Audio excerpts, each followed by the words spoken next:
Hello class. आज हम लोग स्टार्ट करने जा रहे हैं chemistry of carbohydrate. Chemistry of carbohydrate में सबसे पहले हम लोग इंट्रोडक्टरी पार्ट में जाएंगे, उसका जनरल फार्मूला देखेंगे और उसके बाद क्लासिफिकेशन में जाएंगे। तो हेडिंग लगाते हैं कार्बोहाइड्रेट, केमिस्ट्री ऑफ कार्बोहाइड्रेट।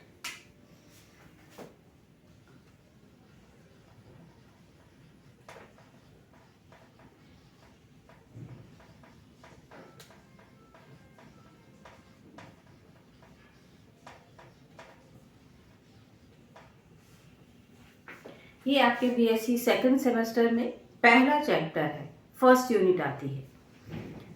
तो केमिस्ट्री ऑफ कार्बोहाइड्रेट में सबसे पहले हम लोग देखते हैं जनरल फार्मूला।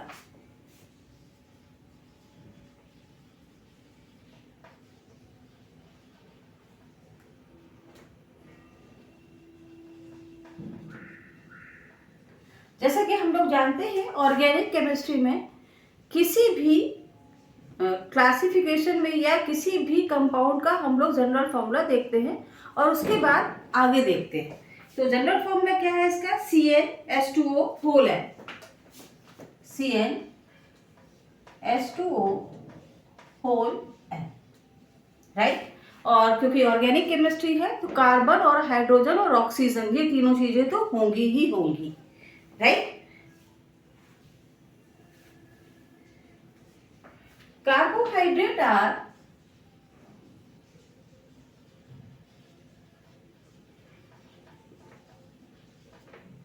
या तो ये पॉलीहाइड्रोक्सी एल्डिहाइड होंगे या पॉलीहाइड्रोक्सी कीटोन होंगे।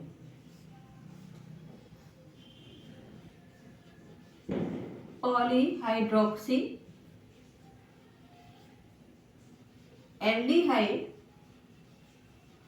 और या फिर ये पॉलीहाइड्रोक्सी कीटोन होंगे, राइट। तो दो तरह के कार्बोहाइड्रेट होंगे, या तो एल्डिहाइड फंक्शनल फार्मूला होगा या उनका कीटोनिक फार्मूला होगा, राइट। अच्छा, इसके एग्जाम्पल होते हैं ग्लूकोज,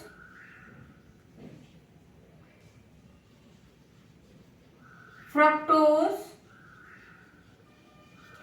राइट। ग्लूकोज है, फ्रक्टोज है, स्टार्च है, सेल्यूलोज है, स्टार्च, सेल्यूलोज, लैक्टोज, राइट। और भी बहुत सारे इसमें एग्जाम्पल हम दे सकते हैं, राइट। अब हम लोग देखते हैं इसका क्लासिफिकेशन। तो क्लासिफिकेशन के लिए क्या है बेटा? दो विभिन्न प्रकार से इसको क्लासिफाई किया गया है। पहला तरीका जो हम लोग देखेंगे, on the basis of structure, on the basis of structure, right. तो पहला क्लासिफिकेशन है based on the number of simpler sugar molecule. Classification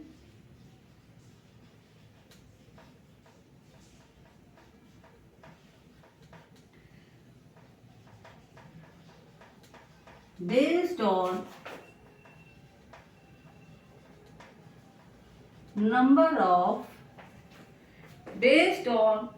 of simpler sugar molecule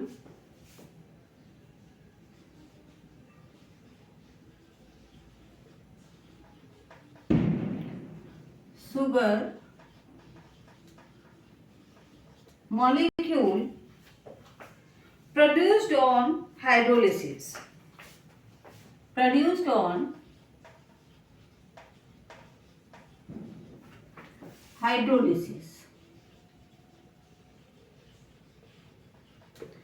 ये क्लासिफिकेशन नंबर 1 या इसको ए नंबर हम लोग दे देते हैं, ठीक है। इसके अकॉर्डिंग जो कार्बोहाइड्रेट को बांटा गया है, monosaccharides, number 1 monosaccharides,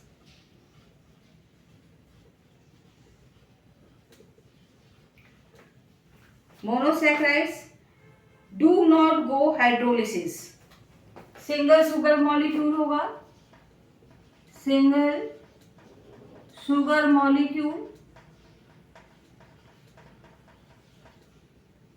do not go hydrolysis, और इसमें हाइड्रोलिसिस नहीं होगी। इसके एग्जाम्पल देख लीजिए।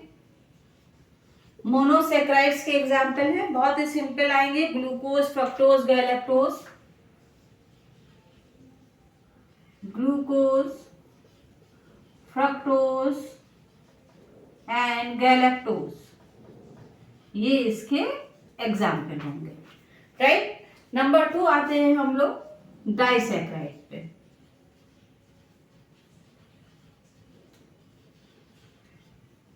नंबर 2 है डाइसैक्राइड्स, 2 शुगर मॉलिक्यूल होंगे, 2 शुगर मॉलिक्यूल्स होंगे इसमें। ऑन हाइड्रोलिसिस, पहला पॉइंट। दूसरा, on hydrolysis give 2 monosaccharides, give 2 monosaccharides।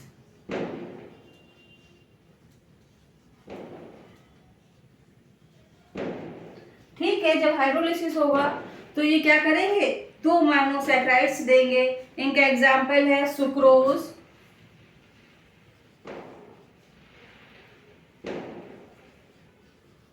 Lactose, etcetera, right. अब आते हैं, ये 2 भागों में ऐसे डिवाइड किया गया है। अब तीसरा देखते हैं,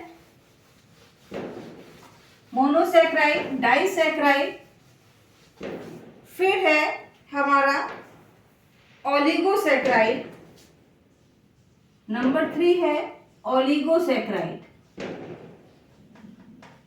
ओलिगोसैकेराइड।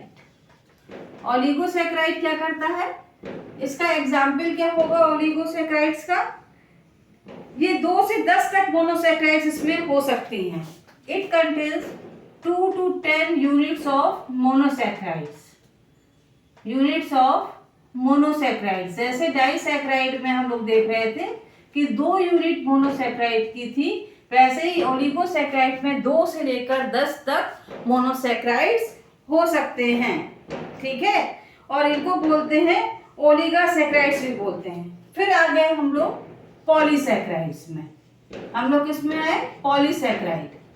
पॉलीसैकेराइड क्या है बेटा, जिसमें नंबर ऑफ मोनोसैकेराइड्स अनगिनत होते हैं और 10 से ज्यादा होंगे। Number of monosaccharides more than 10।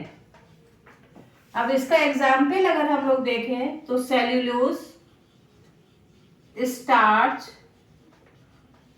Etcetera. तो ये है classification of carbohydrate on the basis of number of monosaccharides unit. तो नेक्स्ट टाइम पे हम लोग दूसरा क्लासिफिकेशन देखेंगे कार्बोहाइड्रेट के लिए।